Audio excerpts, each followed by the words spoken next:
प्रदर्शन के दौरान बीजेपी में सांसद अर्जुन लाल मीणा सहित जिला अध्यक्ष रविंद्र श्रीमाली, प्रमोद सामर, पारस सिंघवी, जिनेंद्र शास्त्री सहित कई भाजपा नेता और कार्यकर्ता मौजूद रहे।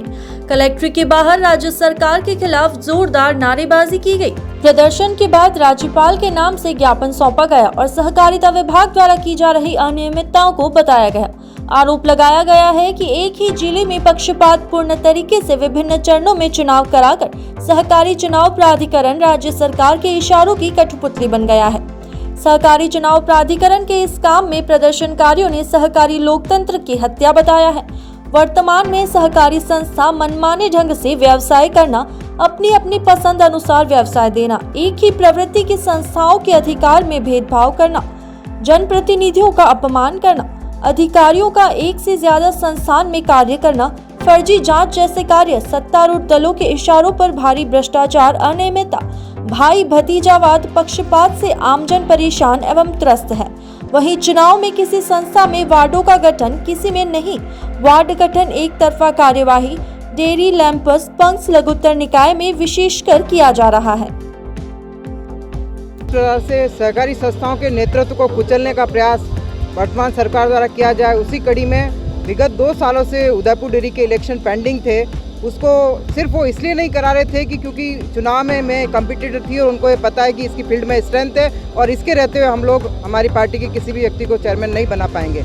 इसलिए उन्होंने रातों रात मेरी सोसाइटी में उसको भंग करके रात को ही एडमिनिस्ट्रेटर लगाया और 2 दिन बाद में ही चुनाव की घोषणा कर दी। अपने आप में प्रतीक है कि कितना बड़ा षड्यंत्र है। इस तरह से सरकारी संस्थाओं के शीर्ष नेतृत्व को कुचलने का जो प्रयास सरकार द्वारा किया जा रहा है, उसके अगेंस्ट में आज हम राज्यपाल महोदय को जो ज्ञापन दे रहे हैं और साथ में जिला कलेक्टर भी हमारे डेयरी के प्रशासक है आज की तारीख में, उनके माध्यम से भी जो चुनाव अभी हो रहे हैं वो पूरी प्रक्रिया को फॉलो नहीं करते हुए जो डीबी का डिसीजन आया है उसमें कि सारी समितियों को एंटर किया जाना है, उसमें इन्होंने सेलेक्टेड समितियों को लेकर और वार्ड बनाकर और इधर उधर हेराफेरी करके वार्डों को बनाकर जो चुनाव कर रहे हैं उसके सभी के अगेंस्ट में ये धरना और प्रदर्शन हमारे सहकारिता प्रकोष्ठ की तरफ से, किसानों की तरफ से किया गया है और आज इसी के संबंध में ज्ञापन हम देने जा रहे हैं। यही इतना ही कहना चाहूँगी।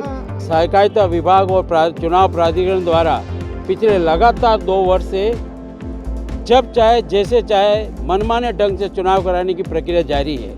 जबकि लोकतंत्र में एक साथ एक आदेश पे चुनाव होते हैं, वक्त परिस्थिति उपचुनाव होते हैं, परंतु समस्त चुनावों के लिए न्यायालय में जाना पड़ता है। नित्य प्रतिदिन वोट भंग कर देते हैं। वोट भंग करने के बाद हम न्यायालय से आदेश लाते हैं, तब भी ये अपनी उस विकट परिस्थिति के अंदर हम इसका समाधान देने की बजाय हमारे जनप्रतिनिधियों को अयोग्य घोषित करते हैं। ये डॉक्टर गीता पटेल लगातार हमारी 15 साल से अध्यक्ष है।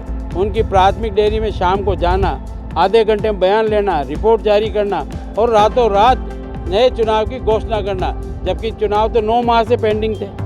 तो क्या किसी का इंतजार था? 8वीं पास के सर्टिफिकेट की बजाय अगर कोई 10वीं का देता है तो अमान्य करना। कोई जो डॉक्यूमेंट्स हम पेश करते हैं उसकी कोई मान्यता नहीं है, उसको कहते हैं आप कोर्ट से आइए।